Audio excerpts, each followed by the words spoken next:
ये है हमारी मिल्की वे गैलेक्सी, जिसका डायमीटर 1,00,000 लाइट ईयर्स है। यानी अगर हम रोशनी की रफ्तार से सफर करें तो हमें मिल्की वे गैलेक्सी से बाहर निकलने में 1,00,000 साल लग जाएंगे। इस गैलेक्सी के अंदर 400 करोड़ से ज्यादा स्टार्स मौजूद हैं और इन्हीं स्टार्स को ऑर्बिट करने वाले अरबों प्लैनेट्स मौजूद हैं। नासा ने अब तक 4,370 एक्सोप्लैनेट्स को ढूंढा है, जो 3,000 से ज्यादा सोलर सिस्टम्स में मौजूद हैं। इन एक्सोप्लैनेट्स में से कुछ का साइज बहुत ज्यादा बड़ा है और कुछ बहुत बड़े गैस जायंट्स हो सकते हैं। इनमें सुपर जुपिटर और सुपर गैस जायंट्स हो सकते हैं। एक प्लैनेट जितना ज्यादा बड़ा होगा उसका देखना उतना ज्यादा आसान होगा, क्योंकि उसकी चमक उतनी ज्यादा तेज होगी। साइज के बड़ा होने की वजह से इनका ऑर्बिट पीरियड बहुत कम होता है। इनके अलावा कुछ हमारी जमीन या मार्स जैसे छोटे प्लैनेट्स मिले हैं, जो अपने प्लैनेट के हैबिटेबल जोन में आते हैं। यहाँ पर लाइफ पॉसिबल हो सकती है। हैबिटेबल जोन से मुराद किसी स्टार की वो जगह होती है जहाँ पर टेम्परेचर न ज्यादा होता है, बल्कि इतना होता है जिससे उस जगह पर मौजूद प्लैनेट में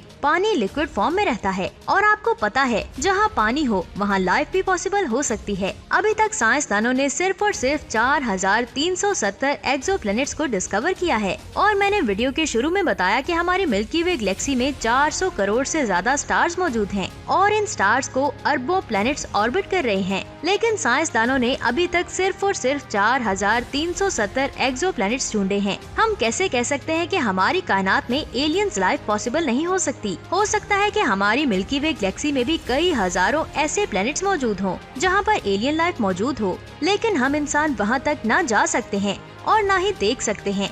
आज के इस वीडियो में ऐसे ही एक एक्सोप्लैनेट के बारे में बात करूंगी जहां पर लाइफ की पॉसिबिलिटी के बहुत ज्यादा चांसेस हैं। तो पूरी की पूरी वीडियो वॉच कीजिएगा। वीडियो शुरू करने से पहले आपसे गुजारिश है कि अगर आपने हमारे चैनल इफ टीवी को सब्सक्राइब नहीं किया तो बराए मेहरबानी हमारे चैनल को सब्सक्राइब करके वीडियो को लाइक जरूर करें, क्योंकि आप लाइक करते हैं तो हमारा हौसला बढ़ता है। मैं बात कर रही हूँ एक एक्सोप्लैनेट ग्लीज 832c की।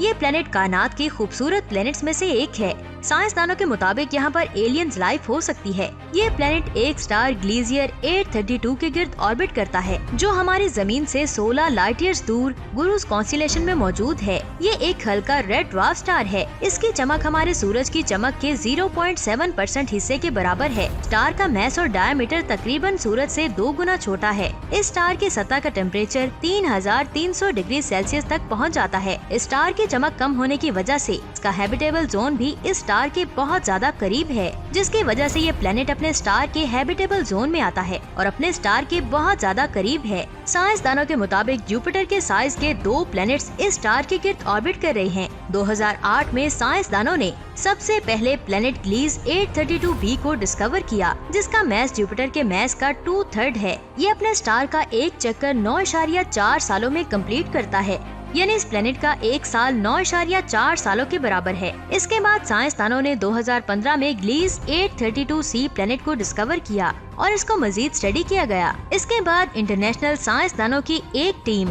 जिसको रॉबर्ट विटरमेयर लीड कर रहे थे, उन्होंने अनाउंस किया कि इसमें बहुत ज्यादा जमीन से मिलती जुलती खूबियां हैं, जो अपने स्टार के हैबिटेबल जोन में आता है, जिसने साइंसदानों और रोबोट्स को अपनी तरफ अट्रैक्ट किया और इसको सेकंड अर्थ का नाम दिया गया। इन दोनों प्लैनेट्स के पैरामीटर में बहुत फर्क है। या तो इनमें से एक जमीन के बहुत करीब होगा, जो बहुत ज्यादा जमीन से मिलती जुलती खूबियां रखता है। ग्लीज 832c का मैस जमीन का 5.5 है। ये प्लैनेट अपने स्टार के गिर्द एक चक्कर 35 दिनों में कंप्लीट करता है, यानी इसका एक साल 35 दिनों के बराबर है और ये अपने स्टार से 0.16 एस्ट्रोनॉमिकल यूनिट्स दूर है। ये हमारी जमीन और सूरज के दरमियान डिस्टेंस से 6 गुना कम है। इसके ऑर्बिट की एसेंट्रिसिटी काफी ज्यादा होती है। ये प्लैनेट अपने स्टार के हैबिटेबल जोन के बिल्कुल किनारे पर है। जब आप इस प्लैनेट को गौर से देखेंगे तो आपको इसके सरफेस पर ये शार्प नजर आएंगे, जो इसके ज्यादा टेम्परेचर की वजह से बने हैं। साइंसदानों के मुताबिक ग्लीज 832c अपने स्टार से उतनी ही एनर्जी लेता है जितनी जमीन सूरज से लेती है। इस प्लैनेट की सरफेस का एवरेज टेम्परेचर 253 डिग्री केल्विन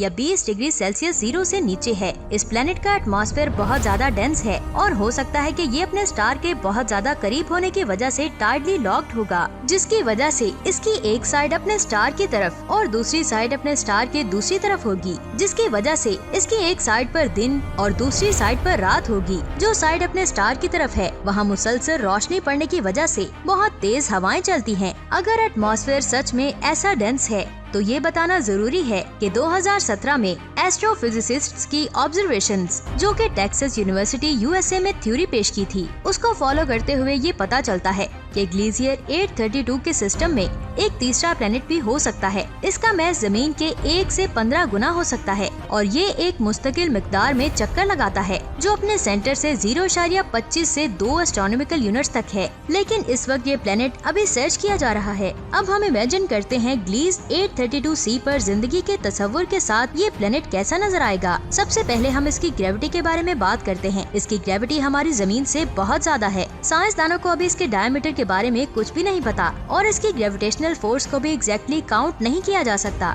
ये हमारी जमीन की तरह का एक रॉकी प्लेनेट है और ये प्लेनेट अपनी डेंसिटी की वजह से डेथ लाइक है, लिहाजा इसकी ग्रेविटेशनल फोर्स जमीन से 200 से लेकर 400 गुना ज्यादा होगी, जिसकी वजह से यहाँ पर पहाड़ों का साइज ज्यादा नहीं होगा और समंदर भी ज्यादा गहरे नहीं होंगे और इसका ये टर्न गर्म पानी के एरिया को बढ़ा देगा, जो जिंदगी की अलामत है। बहुत ज्यादा डेंस और डिम सूरज की वजह से इसकी जमीन सुर्खी रंग की हो जाती है और प्लेनेट हल्की तारीकी में जम हो जाता है। इस प्लेनेट की एक साइड हमेशा सूरज की तरफ होती है। यहाँ पर मुसलसल रोशनी पड़ने की वजह से इसका टेम्परेचर बहुत ज्यादा होता है, जबकि दूसरी साइड पर अंधेरा होता है, जिसकी वजह से वहाँ पर टेम्परेचर बहुत कम होता है। साइंसदानों के मुताबिक हो सकता है इन दोनों साइड्स के दरमियान एक एरिया हो सकता है जिसका टेम्परेचर इतना हो जिससे पानी लिक्विड फॉर्म में मौजूद हो। जहाँ पानी वहाँ जिंदगी। अगरचे प्लेनेट की रेगुलर हीटिंग की वजह से यहाँ पर तेज हवाएं चलती हैं, जिसकी वजह से इसके तेज एटमॉस्फेयर में मुसलसल हलचल रहती है। इस प्लेनेट पर ग्रेविटी ज्यादा होने की वजह से तेज हवाएं ज्यादा करंट नहीं बना सकती। इसका ऑर्बिट लंबा और छोटा होता है, यानी इस पर भी हमारी जमीन की तरह मुख्तलिफ मौसम बनते हैं। यानी अगर ये प्लेनेट अपने स्टार से दूर हो जाता है तो यहाँ पर सर्दी होती है और जब ये अपने स्टार के करीब आता है तो यहाँ पर गर्मी होती है। इसके एक्सिस का रोटेशनल झुकाव एक्लिप्टिक प्लेनेट की तरफ होगा। हो सकता है ये इतना इम्पोर्टेंट ना हो जितना ये जमीन के मामले में होता है। मौसमों की तब्दीली का इन्हिसार मुकम्मल तौर पर प्लेनेट का अपने स्टार से करीब और दूर होने पर होता है। ग्लीस पर जिंदगी का मुमकिन होना ऐसे ही है जैसे आप रिंग लाइक एरिया में रह रही हैं, जो कि लाइट और डार्कनेस के दरमियान है। यहाँ बहुत ज्यादा लिक्विड वाटर जमा होगा। गर्म साइड से आने वाले क्लाउड से बारिशें होंगी और डार्क साइड के किनारे से पहाड़ों की बर्फ मेल्ट होगी। इस तरह बहुत ज्यादा पानी आएगा, पानी जो जिंदगी की अलामत है। और मौसमों की तब्दीली जमीन पर चांद की लहरों जैसा रोल अदा करेगी, जिससे चीजें बनेगी और खत्म होगी। पानी का ये प्रोसेस सब्सटेंसेस के साथ मिक्स होता है और इसमें जज्ब होता है, जो जिंदगी के वजूद के लिए एक अच्छी अलामत है। पानी में जिंदगी के वजूद की बहुत ज्यादा इम्कान है। शायद इसमें रहने के बाद जमीन पर भी आए। समंदर ग्रेविटी के असर को कम करता है और इसके अंदर रहने वालों को तेज टेम्परेचर के चेंजेस से बचाता है। और तेज हवाएं जितनी लगातार और तेजी से मौसमों को चेंज करती हैं और इस पर रहने वाले जानदार भी सनी साइड से डार्क साइड की तरफ मुनासिब टेम्परेचर की तरफ शिफ्ट हो जाएं। फॉर एग्जाम्पल, अगर कभी स्पेस प्रॉब ग्लीस 832c की सतह पर इन्वेस्टिगेशन के लिए पहुँचेगा तो ये वहाँ क्या देखेगा? प्लेनेट पर जिंदगी का तस्वुर करना, क्योंकि इसकी ग्रेविटी फोर्सेस बहुत ज्यादा है। इसके इनहेबिटेंट की पोटेंशियल थिक सेट होना चाहिए और छोटे मोटे फिगर्स के ताकतवर जिस्म और मजबूत ढांचे होने चाहिए। ग्लीस 832c के प्लैनेट्स डार्क होंगे, जो बहुत ज्यादा रोशनी को अट्रैक्ट करता है। इस प्लेनेट पर जिंदगी को वजूद में आने के लिए इसकी कंडीशंस को अडॉप्ट करना होगा। तो दोस्तों, आज की अमेजिंग वीडियो आपको कैसी लगी? नीचे कमेंट्स करके जरूर बताएं और ऐसी अमेजिंग वीडियोस को देखने के लिए हमारे चैनल इफ टीवी को सब्सक्राइब करके बेल आइकन को जरूर प्रेस करें, ताकि आपको नई आने वाली वीडियोस के नोटिफिकेशन मिल सकें। अपना बहुत सारा ख्याल रखिएगा। खुदा हाफिज।